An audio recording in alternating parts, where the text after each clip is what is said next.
Hey, what's up, Bear fam? Let's talk about the diabetic death spiral. This is a concept I came up with to help clients understand how different macronutrients can drive hormonal responses in the body and actually lead to things like insulin resistance and hyperinsulinemia, which both influence each other and drive the eventual progression of a pretty pernicious disease such as type 2 diabetes mellitus. This has also massive implications for things like heart disease, atherosclerosis, obesity, just general inflammation throughout the body. And so if you can figure out these things, you're going to be pretty well off when you understand how you can eat in such a way that isn't going to send you down this death spiral. So let's start out by explaining roughly what we have here on the board. First, we have got this guy right here, IR. What does that represent? Insulin resistance. What is insulin resistance? First, you need to understand what insulin is. So whenever you eat carbohydrates or protein, you're going to ingest that and raise your blood sugar. You're going to become what we call hyperglycemic. That's whenever your blood sugar is over about 120 milligrams per deciliter. When you're over 120 milligrams per deciliter, you need to get that sugar into different parts of your body that need it. Now, there are some parts of your body, it's going to be a little bit complex, but I wasn't going to tell you about this, but I think it's going to be important. There are different parts of your body that absolutely need glucose. In fact, it amounts to about 120 grams per day of absolutely no questions asked. You need that much glucose to just run. So that's going to be things like certain parts of your brain that can't run on backup fuels like ketones. It's going to be your central nervous system, your red blood cells. Those are three big players in this realm of requiring glucose. And so when you eat food, this glucose can freely cross these things called glucose transporters, which get glucose out of the blood and into the parts of the body that need them. So for example, to get to your brain, that will cost what we call a glucose 1 transporter or a GLUT1 transporter.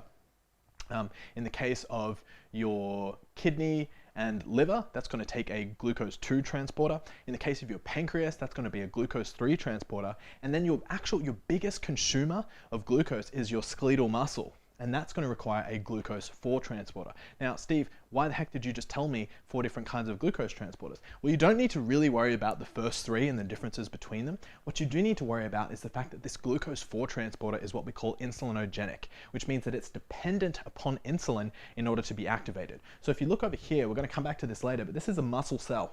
And here we have a glucose 4 transporter. And as you can see, it's just kind of sitting here inside the cell. And it's not actually till it's activated by insulin, or more specifically by a series of chemical reactions that is started by insulin, that is going to result in the translocation of that glucose 4 transporter up to the cell membrane so that now sugar can freely flow into the muscle cell. This is going to be really important for actually understanding why the heck we have these different hormones and what they're doing, especially the actual body's purpose of inducing insulin resistance, because this insulin resistance, actually, despite what you may think, is actually completely natural. It's not a defect in the human body at all. It's something that has developed over millions of years of evolution, and we play with this at our peril. And I'm going to show you how we play with it by manipulating our hormones.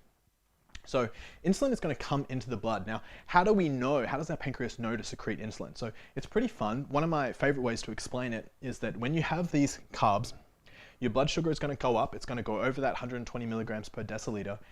And this sugar is going to go through a glucose transporter. Now, it wouldn't make sense if this was a GLUT4 transporter, would it? Because a glucose 4 transporter means that it would require insulin, but this insulin is ultimately going to come from your pancreas. So it would make sense that it's a different kind of transporter. That's why it's a glucose 3 transporter. So glucose can freely move into this pancreatic beta cell. Just quickly on the pancreas is a heterocrine gland, which means it's actually made up of 2 different components.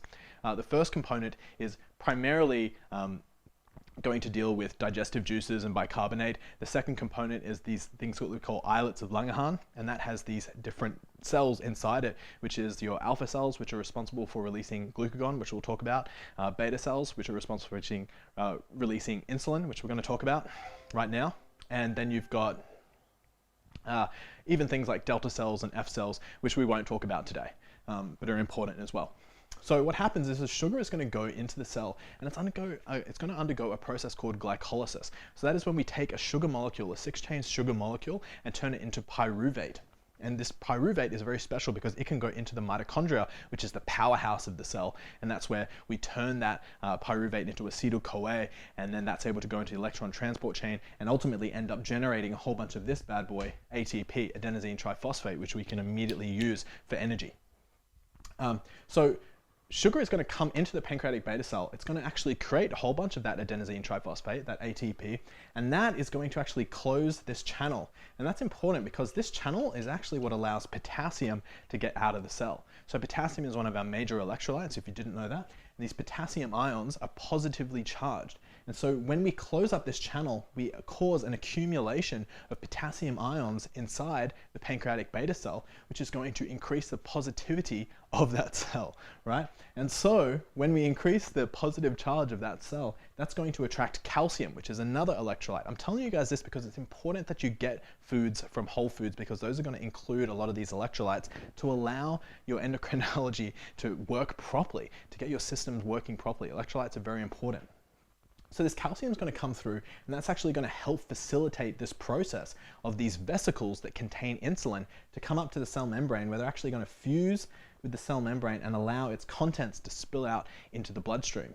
Now, inside this vesicle is not just insulin. There's some other things in here as well, namely C-peptide. C-peptide is important. We don't need to talk about what it does, but C-peptide is actually what we will measure in your blood to detect how much insulin you have released in response to a meal, for example, or how much insulin you just have floating around in there. And the reason that works is because as you release insulin, you also release C-peptide. C-peptide is just really easy to measure, so we measure the C-peptide, we can figure out the insulin. Another thing that you release is a thing called amylin. Amylin is really important. We'll make another video on this later, but amylin is actually a really potent satiation hormone, and it's responsible ultimately what I think of as one of the biggest myths in the weight loss community at the moment, which is that it's ultimately insulin that is driving obesity. A lot of people take certain biochemical arguments, like we know that insulin can actually inhibit fat burning, for example, but it doesn't mean completely stop. It just kind of slows it down a little bit. Some people will take that observation and they'll therefore say that insulin causes obesity. And so they'll use that to justify diets where you completely cut out carbohydrates. Fortunately, this has been completely disproved. Kevin Hall, who's a fantastic PhD scientist, he did this recently where he showed that it actually doesn't make a difference in terms of fat loss, how much insulin you have going along in your body. As long as you have a caloric deficit, you're still going to lose weight, and you're going to lose about the same amount of weight. So what I would actually say is the cause of this myth is the fact that people do seem to gain weight once they start taking insulin injections. Why is that the case? Well, if you look at how the body naturally releases insulin into the blood, it also releases amylin. And amylin is this really potent satiation hormone. But when you start to take exogenous insulin, when you start to take insulin injections, you're not getting this amylin. You're also not getting any of the zinc or the C-peptide that comes out from these vesicles at the same time. This is also why people with type 2 diabetes tend to be a little bit low in zinc, because it's not coming from these vesicles. It's not being released into their bloodstream. But because you're not releasing that amylin, you're not releasing that satiation hormone, what's happening? Well, you're dealing with your blood sugar because you're injecting that insulin, and that's able to go through this process that we'll talk about, but you're not getting that satiation hormone. So you don't have that amylin going up to your hypothalamus and acting on your HPA axis to ultimately suppress your appetite. And in my opinion, that's really where this myth actually comes from insulin injections causing weight gain. Ultimately, people are just eating more when they have insulin injections because they don't have that potent satiation hormone amylin. Amylin is also really important to talk about because amylin is actually the thing that ends up destroying pancreatic beta cells. So we know that people with type 2 diabetes mellitus have actually completely destroyed their ability to produce insulin naturally and are now dependent upon injections for the rest of their life. In some cases it's reversible, but if people have gone too far down that track, you can't reverse it, and you basically end up just like someone with type 1 diabetes. Thankfully, understanding this process will greatly reduce your dependence upon those injections, so still listen up.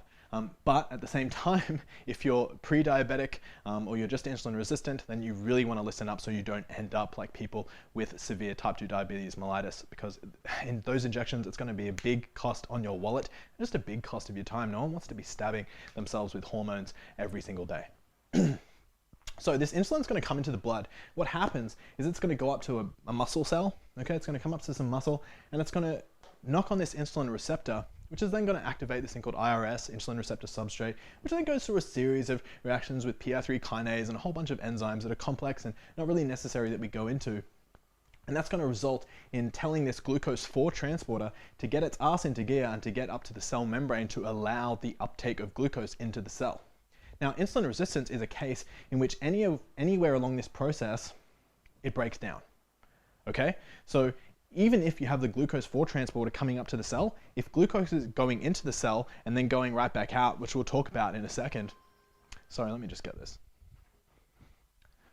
Even if we have glucose coming into the cell, but it's not undergoing this process of glycolysis and it's just going straight back out, even then we'll still say you're insulin resistant. So basically we describe someone as insulin resistant whenever they are in a situation where insulin is not having the desired effect as effectively, okay? So if it's requiring more insulin to get the job done, we say, oh, you're insulin resistant, you require more insulin than is normal to get this job done. So that's really important, because when you're insulin resistant, that is key, that you're actually going to require more insulin to get this job done. And as we can see, what does that lead to, guys? It leads to this guy right here, hyperinsulinemia. And that's chronic hyperinsulinemia. It's just having a lot of insulin in your blood all the friggin' time. And that's a big problem, because when you have a lot of insulin in your blood, that can in turn drive insulin resistance. And that's actually by affecting these receptors, which is a little bit complex. We don't have to talk about it. But essentially, these receptors become a little bit desensitized. It's actually a very natural mechanism. It's one that our ancestors used in the wild when we started to eat a whole bunch of food. These receptors would become desensitized so that we could eat as much food as possible and store a whole bunch of fat. So hyperinsulinemia will drive insulin resistance, and insulin resistance coupled with the intake of carbohydrates will spike hyperinsulinemia, and we go round and round this cycle, putting more and more stress on our pancreatic beta cells and eventually developing type 2 diabetes mellitus. So how do we stop this process from happening? Well, there's some fantastic research done by Maria Fernandez, and she showed that when people have a high-fat meal, they actually induce temporary insulin resistance. It actually goes up by about 34%. Your whole body insulin resistance will go up. I think she was giving people about 90 grams of fat, which is a lot of fat, but it's not too much. It's not above what we would typically have in a bacon and eggs breakfast, for example. So we have a whole bunch of fat, and that's going to actually cause temporary insulin resistance. We'll talk about why it's temporary in a second. But this temporary insulin resistance is going to cause what? It's going to cause you to not be able to deal with carbohydrates that you eat after that high-fat meal, or that you eat along with that high-fat meal, to be dealt with, to actually go into the body as effectively as possible, because you're insulin resistant, which means that you're going to have to secrete more insulin to get that job done. Okay, so you have a high-fat meal, you become temporarily insulin resistant for 6 to 8 hours. This is why in the West, type 2 diabetes and obesity and prediabetes and insulin resistance is such a big problem. Because what do we have for breakfast? We pride ourselves on having this, we in Australia we'll call it the big fry up. It's a situation in where we're having an excessive amount of fat for breakfast, hash browns, bacon and eggs, peanut butter on toast, whatever it is, we're having a lot of fat, and this is actually causing us to become insulin resistant temporarily. But then what do we have for lunch? We have a sandwich, we have a rice dish, we have some potatoes, maybe we do it even worse and we have some French fries where we're going to have fat and carbohydrates together. The potato are your carbohydrates, the oil in the chips is this fat, and that's going to start the cycle of insulin resistance off again. But we have, soft drink as well. We have all these things that then spike our glucose, which then affect us because we're insulin resistant, which means we're going to have to produce more insulin, and that drives hyperinsulinemia. So you can see that's how the standard American diet, the standard Western diet, drives the diabetic death spiral. So how do we get off this chain? How do we get off this train? Well, there's two main ways that we can do it. The two most popular ways to do it are through either a raw vegan diet or essentially a ketogenic diet. And both of these diets address the same problem from kind of two different angles. I actually don't endorse either of these things. I think that there is a sweet middle ground, but as soon as you understand some principles, you can actually put this together, and you don't need to go extreme towards the raw vegan sort of end of the spectrum, or just the vegan end of the spectrum, and you don't even need to go towards the sort of extreme ketogenic end of the spectrum. But let's talk about how those two approaches are so effective, how they actually work. When you're going to go on a raw vegan program, or even like a McDougall style starch solution kind of program, what you're going to be doing is greatly reducing the amount of fat in your diet. Like McDougall will be a fan of potatoes, for example. Raw vegans, they'll be having a lot of fruit, a lot of bananas, for example. All these things are very, very, very low in fat. So they're pretty much never going to be having a high-fat meal. And this high-fat meal is one of the primary drivers of temporary insulin resistance. So if you're not having any fat, you're not going to be causing insulin resistance. So the only thing you really need to worry about in that instance is hyperinsulinemia, which you can get just by having carbohydrates. So this will actually happen to monkeys in zoos where they just let them eat food all day long. But that's the key. You have to eat an insane amount of food, and you have to do it day in, day out for weeks on end to eventually cause the chronic hyperinsulinemia that you would need to drive this insulin resistance. So that pretty much ensues, and it's very hard for human beings in particular to overeat on fruit and vegetables because it's so calorically empty that we have to eat such a high volume of these foods in order to drive hyperinsulinemia. So that's how the vegan diet deals with this problem. How does the ketogenic diet deal with this problem? Well, what they do is you're still having these high-fat meals and you can't get around it. You're still going to be causing insulin resistance, but what's going to be happening? Well, you're not going to be having any carbohydrates for lunch. You're not going to be having any carbohydrates for dinner, which means then that you're not going to be exploiting this insulin resistance. This insulin resistance is not going to have as much of an impact as it otherwise would because you're not having foods that would spike your blood sugar and actually cause an insulin response from your pancreatic beta cells. So you're not going to be driving hyperinsulinemia, and so you're not going to be spinning around this spiral. It's just going to kind of stop here. Now, in the case of insulin resistance, you still can ultimately cause some problems with a high-fat diet approach, but again, it'll be very hard to do because you would just need to eat an excessive amount. You would need to eat massive amounts of fat to actually cause really severe insulin resistance, and then you're going to get things like inflammatory cytokines and a whole bunch of other different problems, which we don't want to talk about here. But you can see how both of these diets pretty easily deal with the problem of insulin resistance and prediabetes and type 2 diabetes mellitus. But it can be very confusing because you go, wait, someone's telling me to cut out the fat and other people are telling me to cut out the carbs, and they're both getting pretty good results. This is why. This is why. But you know what? There's a good news. There's good news because you don't need to actually go vegan. You don't need to cut out all of your favorite animal products, and you don't need to cut out all your favorite fruits and vegetables and carbohydrates either. What you need to do is understand the timing. So I'm going to tell you guys about the timing, which should be pretty obvious because when you have a fat meal, that's going to cause temporary insulin resistance. For how long? 6 to 8 hours. What else do we do for about 6 to 8 hours? We sleep.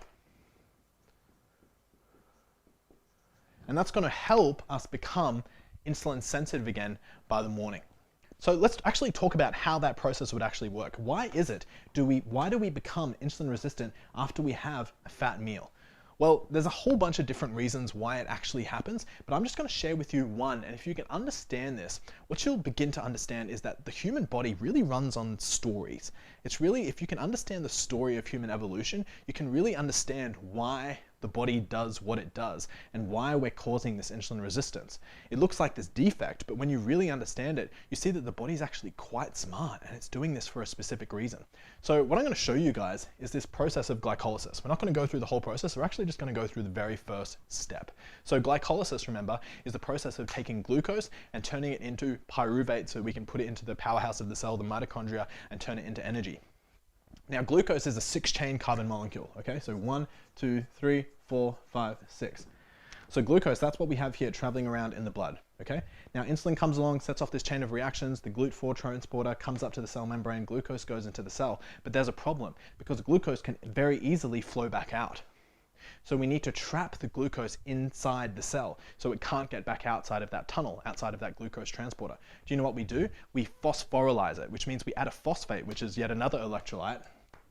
We add it to this 6-chain glucose molecule, and it goes from glucose to 1, 2, 3, 4, 5, 6. We add a phosphate here on the end, and we call this glucose 6-phosphate. Phosphate. Okay, pretty straightforward stuff, right? And what that phosphate does, by phosphorylizing this glucose molecule, we trap it inside the cell because glucose 6-phosphate cannot get turned back into glucose very easily. It needs an enzyme to actually do it. And speaking of enzymes, what enzyme is actually doing this process, guys? What's causing this process of phosphorylation of glucose to trap it inside the muscle cell? It's an enzyme called hexokinase. So I'll write that here, hexokinase. Now the thing about these enzymes is they're not mindless. These enzymes just don't kind of just do their job willy-nilly. Hexokinase is not just always looking for glucose to turn it into glucose 6-phosphate to trap it inside a muscle cell. It's actually responsive to certain stimulants and inhibitors. So what that means is that hexokinase kind of takes orders from other hormones. Other hormones will come in and they'll say, hey, hexokinase, get on it. Let's turn a whole bunch of this glucose into glucose 6-phosphate. Let's keep it inside the cell. But other hormones can come along and they can tell hexokinase, hey, man, don't do it, man. Like, we need to get this glucose back out of here. Stop trapping it. Stop phosphorylizing this glucose. Can you guess what hormone would encourage hexokinase to begin that process of burning sugar? The exact same hormone that encourages the cell to bring that GLUT4 transporter up into the cell membrane. What is it? Insulin.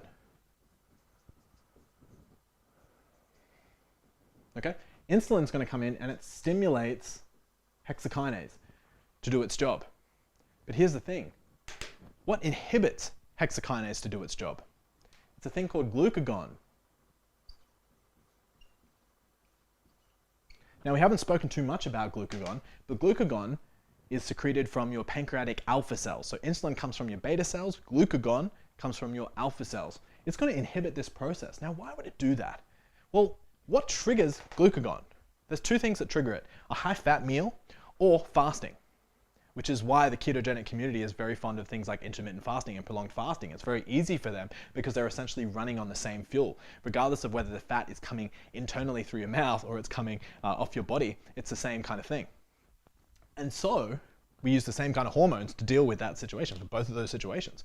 So when you have a high-fat meal, you're going to actually spike your glucagon. Now, what does glucagon do? Well, one, it's actually going to come into your muscle cells and it's going to tell hexokinase, which is trying to trap glucose into the cell, it's going to tell hexokinase to back off. Why would it be doing that? Well, because one of the things about having a high-fat meal is you don't have any carbohydrates. And when you don't have any carbohydrates, that means that you are going to be short of glucose. Now, why is that a problem? Because right here, remember we talked about how you need 120 grams of glucose every single day for your brain, central nervous system, red blood cells. Those are your big three. That needs glucose. Your muscle cells, even though they are the biggest consumers of glucose, they're not the most important. Your brain is the most important. And so glucagon comes in to do two things. One, it's going to tell your muscle cells to stop absorbing glucose. Leave it up. Glucose is a precious resource now. We need to send it to the things that need it the most. Now, all of your cells in your body really love glucose, but things need it more importantly than just your muscles. So glucagon says, hey, muscles, stop it. Stop hogging all the glucose. We need it for more important things. And that's what happens after we have a high-fat meal, or whenever our blood sugar levels drop in like a fasted state. If we haven't eaten for a few days, I've gone 31 days without eating before, and so when I was during that experience, I would have had a lot of glucagon coming in, helping to actually raise my blood sugar up. How does it do that? One, it does it through this process, but two, it does it another way. So when you have fat, did you know that fat is called triglycerides? Do you know what that means? It means you've got a glycerol head, and then attached to that glycerol head, you have 3 little fatty acid chains. So this is a triglyceride. You have a glycerol and 3 fatty acids, and they combine together and they get triglycerides. Now, glucagon can actually help stimulate another enzyme that will actually cut these things in part. So glucagon can come along and actually chop these apart and actually breaks the glycerol and the non-esterified fatty acids apart from each other, which is really useful because this glycerol now can go into the bloodstream, it can go to the liver, and it goes through a process called gluconeogenesis, which is the creation of new glucose, which is important. Why? Because we have the parts of our body that require glucose. So glucagon comes in to stimulate an enzyme, hormone-sensitive lipase, for those who are curious, that helps hydrolyze these fatty acids into glucose and fatty acids. Helps hydrolyze the triglycerides, into glucose and fatty acids, into glycerol and fatty acids. I'm getting tired, clearly. So these glycerol molecules will then facilitate this process of gluconeogenesis, which is important, and that's actually a way that your body really, rather magically, can create glucose from non-glucose substrate. It'll also do it with your muscle cells as well, which is why people who go on a crash diet, where you lose weight very quickly, a lot of that is coming from your lean muscle mass. Your lean body mass, where you're going to be using amino acids from your muscle to also facilitate this process of gluconeogenesis, because it's just too important that you hit this target of 120 grams of glucose every day. Now, hopefully you're now getting a picture, because when you see that insulin comes in and helps stimulate the uptake of sugar into the muscle cell, and that fat is actually going to inhibit that for the reasons that I just laid out, then you can see that when you have a high fat meal and you spike up your glucagon levels, that you really should wait for those glucagon levels to come back down, so that when, like, see what happens here is a tug of war.